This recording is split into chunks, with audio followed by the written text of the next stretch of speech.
Hey guys, Roy जी blogs में आपका स्वागत है। आई होप आप सब बहुत अच्छे होंगे। मैं भी बहुत अच्छी हूँ। और आज का मेरा जो टॉपिक है वो मेरे सी सेक्शन को लेकर है। तो गाइस, मेरा सी सेक्शन हुआ था, मुझे क्या क्या दिक्कतें आई आज मैं आपसे सब कुछ शेयर करूँगी।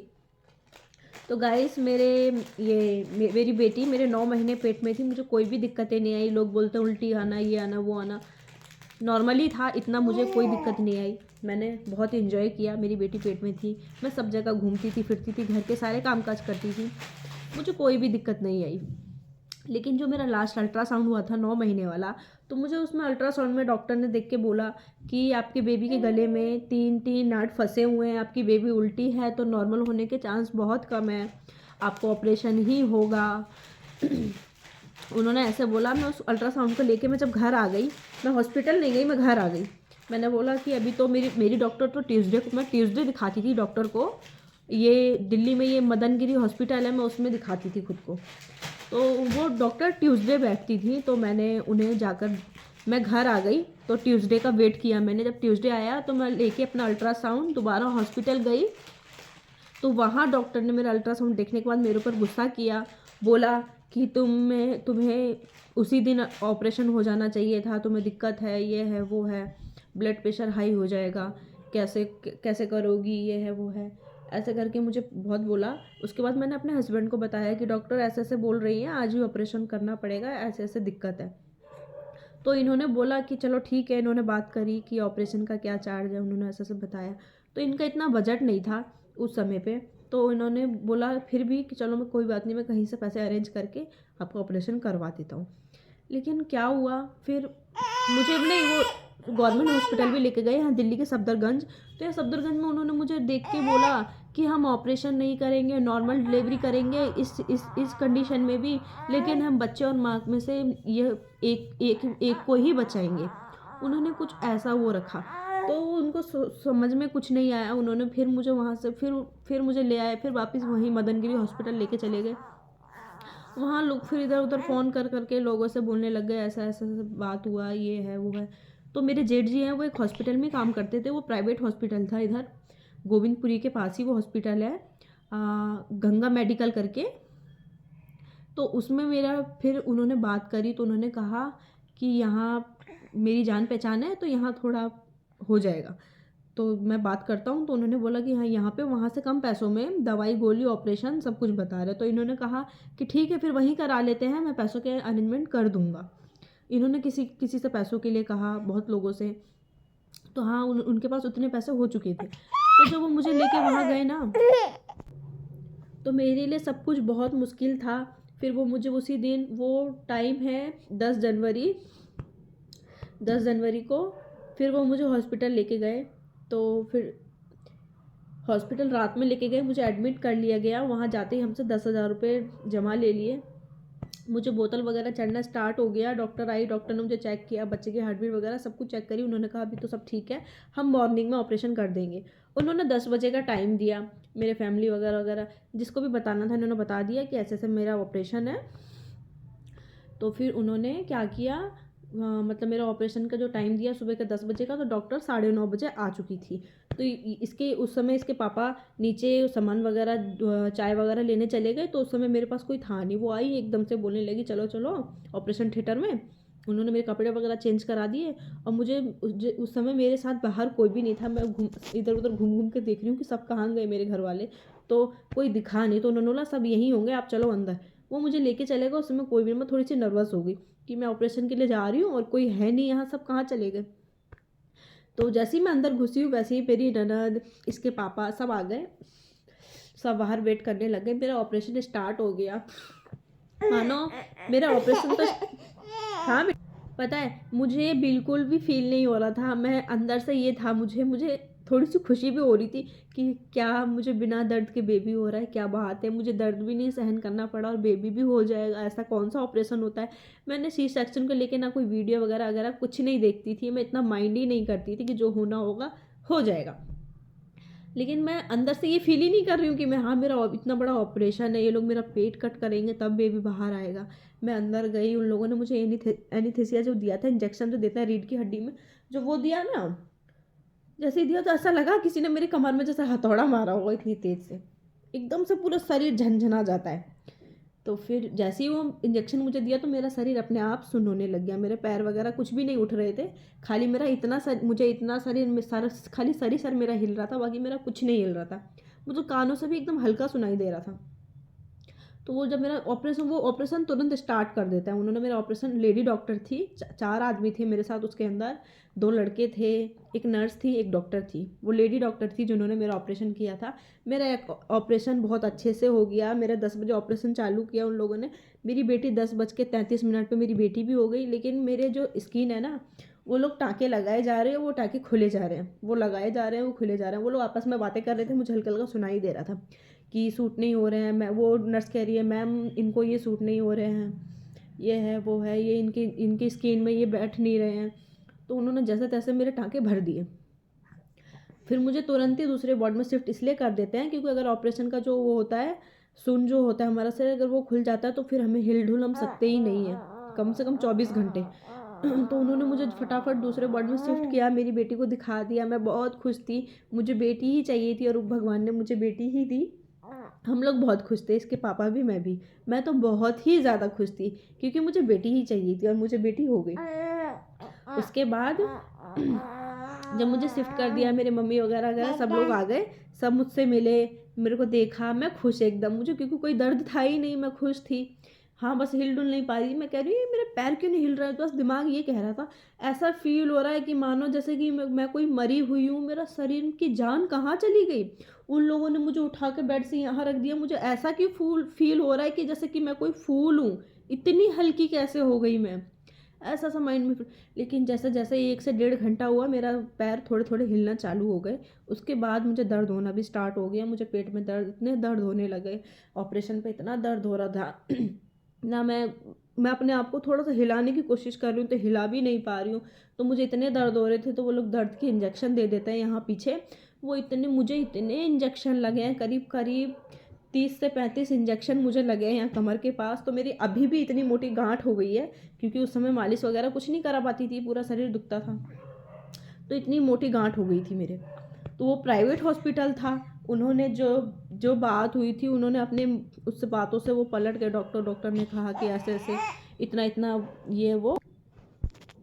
फिर मैं ठीक थी बिल्कुल, तो उन्होंने क्या किया, उनके पास और भी डिलीवरी वाले पेशेंट आ गए, वो बहुत ज़्यादा बड़ा हॉस्पिटल नहीं है।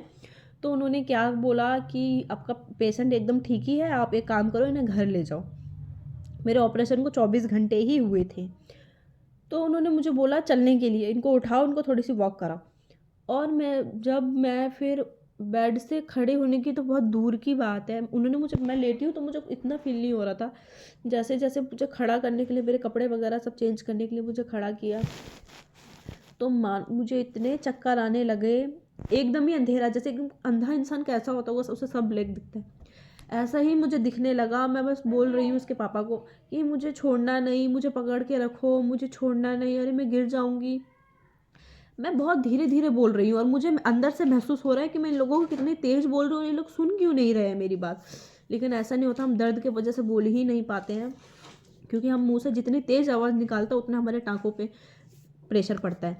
तो ऐसे मैं उनको बोल रही हूँ, उन लोगों ने मुझे पकड़ के जैसे तैसे मेरे कपड़े चेंज कराए, हॉस्पिटल के कपड़े मुझे हटा दिए, मेरे घर से नाइटी वगैरह ले गई थी, वो सब पहनाया, मुझे डिस्चार्ज कर दिया मुझे। अगर मैं उस बेड पर और दिन रहती तो वो उस बेड का उस एक दिन का बहुत ज़्यादा चार्ज था, तो इस वजह से मेरे हस्बैंड को भी मुझे लाना पड़ा। तो मेरा जो घर है वो भी 2nd फ्लोर पे है, और उस हॉस्पिटल के अंदर लिफ्ट नहीं थी, तो 1st फ्लोर में सीढ़ी खुद से चलकर नीचे उतरी थी। मैं जैसे तैसे अपना पेटों पे ऐसे ऐसे पेट, जहाँ मेरे ऑपरेशन थे वहाँ मैंने ऐसे करके अपने हाथ से ऐसे पेट उठा रखा था, क्योंकि मेरा पेट बहुत ज़्यादा निकल गया था, ऑपरेशन के बाद भी मेरा पेट लटका हुआ ही था।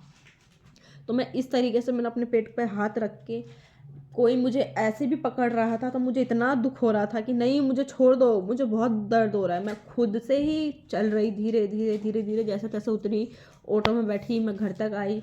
मैं 2 2nd फ्लोर पे रहती हूँ, मैं ऊपर भी मैं खुद से ही चली हूँ। तो क्या हुआ, ऐसा ये सब होने के बाद हाँ, उन्होंने पेपर में फिर मेरी ड्रेसिंग की डेट भी दे रखी, तो उन्होंने मुझे तीसरे दिन ड्रेसिंग के लिए भी बुलाया। तो यहाँ से मेरी बेबी होने के चौथे दिन मैं गई हूँ वापस हॉस्पिटल। उन्होंने फिर मेरी ड्रेसिंग करी, पट्टी हटाई। वहाँ पे हर चीज़ का चार्ज था, खाली पट्टी हटाने का 500 रुपये था। तो उन्होंने मेरी वो मुझे हर तीसरे दिन बुलाते थे। तो जब उन्होंने देखा ना मेरे टाँके हटा के, तो उन्होंने तीसरे दिन ही मुझे ये कहा कि इनको क्या खिला दिया, क्या किया ऐसा, इनके टाँके कैसे पक गए। चौथा दिन था, इनको तुमने ऐसा क्या खिला दिया जो इनके टाँके पक गए हैं। अब तो मैं बहुत ज़्यादा डर गई कि टाँके ऐसे क्यों बोला उन्होंने कि टाँके पक गए हैं। तो उन्होंने मेरी ड्रेसिंग की ना, मेरे चौथे दिन के टाँकों को उन्होंने ऐसे ऐसे ऐसे ऐसे दबाया, मेरे दोनों हाथ पकड़ के। अब तो मैं इतनी ना चिल्ला पा रही हूँ ना कुछ, मेरी इतनी सर्दी का समय था, मेरे पसीने ऐसे छूट रहे थे दर्द से कि मानो कि ये लोग मुझे मार कर ही छोड़ेंगे। मैं उनसे कह रही हूँ प्लीज़ छोड़ दो छोड़ दो। उन्होंने कहा अगर ये टाँके अभी हम ये नहीं निकालेंगे तो ये पानी अंदर तक चला जाएगा, तो तुम्हारे अंदर के सारे टाँके खुल जाएंगे, तुम्हारा दोबारा ऑपरेशन करना पड़ेगा। तो ये सुन के तो मैं इतनी ज़्यादा डर गई। उन्होंने मेरे को दबा दबा के मेरा जैसा तैसा पानी निकाला। मैं खूब रोती थी, खूब चीखती थी, चिल्लाती थी। निकलवा के मैं फिर घर आई। फिर दूसरे दिन फिर बुलाया उन्होंने, तो बोला अभी भी पानी नहीं सूखा है। वो फिर वही दबा दबा के निकालते थे। मानो मैं इतनी ज़्यादा परेशान हो गई थी। ये चीज़ मेरे साथ 20 दिन तक चलती रही। हर दूसरे दिन मैं जाती थी। करीब 25 दिन हुए तो उन्होंने मुझे बोला कि अब जाके आपके टाँकों का पानी सूख चुका है। मेरी मेडिसिन भी बहुत महंगी आया करती थी। तो मेरी मेडिसिन भी इतनी महंगी आया करती थी। हम लोग मानो मेरे हस्बैंड की उस समय जॉब छूटी हुई थी। उन्होंने मेरे को ही लेके जॉब छोड़ दी थी कि मेरी देखभाल कौन करेगा। इतनी ज़्यादा दिक्कत आ गई थी। तो उन्होंने 2 महीने पहले से जॉब छूटी हुई थी उनकी, बाबू होने के बाद भी उन्होंने जॉब छोड़ दी थी। तो इतना उस हॉस्पिटल से ही इलाज चल रहा था, इतना ज़्यादा हमारा पैसा खर्च हुआ। मेरे हस्बैंड ने इधर उधर से लेकर मेरा इलाज करवाया। डेली ड्रेसिंग होती थी हमारी, डेली की दवाई, इतनी महंगी दवाइयाँ आती थी। मानो वो उस हॉस्पिटल से मुझे इसलिए लेकर आए थे कि शायद यहाँ मेरा कम पैसों में हो जाएगा, दवाई गोली ऑपरेशन सब कुछ। पर उसका उल्टा ही हुआ। ऐसा कुछ नहीं हुआ। हम जहाँ पैसे बचा रहे थे, हमारे पैसे कुछ नहीं बचे। मेरे ऊपर बहुत ज़्यादा पैसा लग चुका था, करीब 1 लाख रुपए लग चुका था। सब कुछ लगा के ऑपरेशन के बाद दवाई गोली, क्योंकि मेरा 2.5 से 3 महीने इलाज कंटिन्यू चलता ही रहा। मैं ठीक थी ही नहीं। मुझे घर लेकर आ गए। मेरे टाँके सूख चुके थे। जिस दिन मेरे टाँके कटे थे मैं बहुत खुश थी। वो करीब 1 महीना हो गया था उस चीज़ को। जिस दिन मेरे टाँके कट के मैं घर वापसी आ रही थी, मैं हाथ जोड़ के मैं ऊपर वाले से कह रही थी, हे भगवान ये दिन किसी को ना दिखाए, अब मैं उस हॉस्पिटल की शक्ल दोबारा देखूंगी ही नहीं, तुम मुझे जल्दी घर ले चलो। मैं अपने पेट को पकड़े मैं बहुत खुशी से जल्दी उनसे भी आगे मैं दौड़ के आ रही हूँ कि चलो तुम चलो यहाँ से चलो। मैं इतनी ज़्यादा मैं खुश हो रही थी जिस दिन मेरे टाँके कटे थे। लेकिन मेरे टाँके तो कट गए। कुछ समय बाद ही फिर मुझे कुछ और दिक्कतें होना स्टार्ट हो गई। मेरे अपने आप ही मेरी तबीयत ख़राब होना चालू हो गई। मैं यहाँ पड़ी मुझे ये लोग बोलते जैसे दौड़ा होता है ना, कुछ इस टाइप का कुछ होने लगा। मेरे को फर्स्ट बार हुआ, सेकंड बार हुआ, तो मुझे ये लोग मेरे हस्बैंड ने कहा कि किस लिए हो रहे हैं, सर टेंशन ले रहे हो किस लिए, इतनी टेंशन मत लो। तब नॉर्मल थोड़ा कम हुआ था। जब तीसरी बार मुझे हुआ तो थोड़ी मैं बेहोश टाइप की हो गई थी। तो ये लोग मुझे यहाँ दिल्ली के सफदरगंज हॉस्पिटल लेकर गए। तो वहाँ मुझे शिकायत, मेरे सारे टेस्ट वगैरह हुए, सब कुछ नॉर्मल आया, लेकिन फिर भी मुझे बताया, दौरे की शिकायत बताई थी मुझे। तो जो उन्होंने दवाइयाँ दी थी वो सब दवाइयाँ मिर्गी की थी, जिसे दौड़ा बोलते हैं। तो उन्होंने मेरे साथ कुछ ऐसा होने लगा।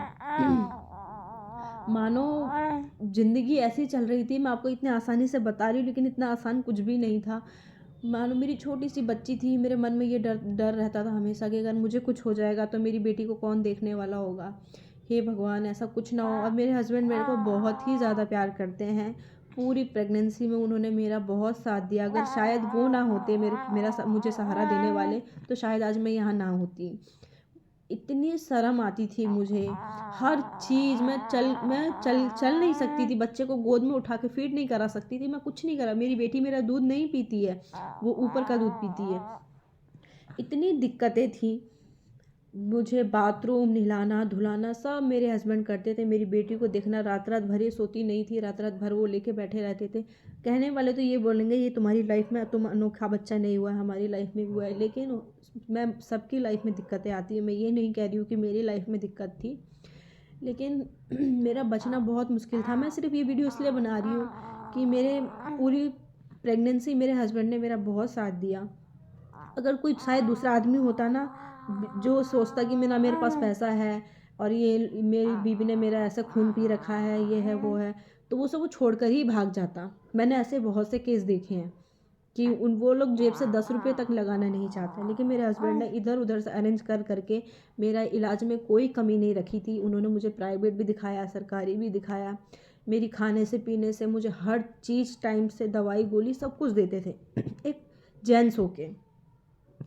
तो ये सब होने के बावजूद मेरी तबीयत थोड़ी सुधार आने लगा। मेरा इलाज चलता था यहाँ सफदरगंज से, अभी भी चल रहा है। मैं मेडिसिन अभी भी खाती हूँ। मेरा कोर्स है 3 साल का। मैं वो एक रेड कलर की मेडिसिन है वो डेली खाती हूँ। तो उसके बाद से मुझे फिर वो दिक्कत दोबारा नहीं हुई। 3 बार हुई है, उसके बाद से अभी तक चौथी बार अभी तक नहीं हुई है। उस बात को भी करीब 4-5 महीने हो गए हैं। 4-5 महीने से मैं ठीक हूँ। लेकिन वो जो समय था ना, वो इतना ज़्यादा, क्या ही बोलूँ मैं, कि ऐसा लगता था कि मेरा बचना मुश्किल है, मैं नहीं बचूँगी। लेकिन फिर भी मैं आज आपके सामने बैठी हूँ, सही सलामत हूँ, अपनी बेटी के साथ हूँ, अपने परिवार के साथ हूँ। मैं बहुत खुश हूँ। और बस मैं यही कहना चाहूँगी, सी सेक्शन जो लोग बोलते हैं कि नहीं हमें दर्द नहीं झेलना, सी सेक्शन कराना, प्लीज़ मेरी हाथ जोड़कर आप लोगों से निवेदन है, सी सेक्शन जानबूझ के तो बिल्कुल ना कराएं। नॉर्मल डिलीवरी ही अच्छी होती है। नॉर्मल डिलीवरी में भी दर्द है, सब कुछ है, उसमें भी बहुत दर्द है। ये नहीं कहूँगी कि वो बहुत अच्छे से हो जाती है, उसमें भी बहुत दर्द तकलीफ़ सहनी पड़ती है। लेकिन आपको जो लाइफ टाइम की जो दिक्कतें होती हैं वो नहीं होंगी। इसलिए मैं आपसे यही बोलना चाहूँगी कि नॉर्मल डिलीवरी ही चुनें, जानबूझ के सी सेक्शन ना करवाएं, इसमें ही आपका फ़ायदा है। तो आज का ये ब्लॉग यहाँ तक ही। मैं नेक्स्ट ब्लॉग भी आपके लिए जल्द ही लेकर आऊँगी। तब तक के लिए बाय बाय। मेरी वीडियो को लाइक सब्सक्राइब करना, कमेंट करना प्लीज़। Bye bye.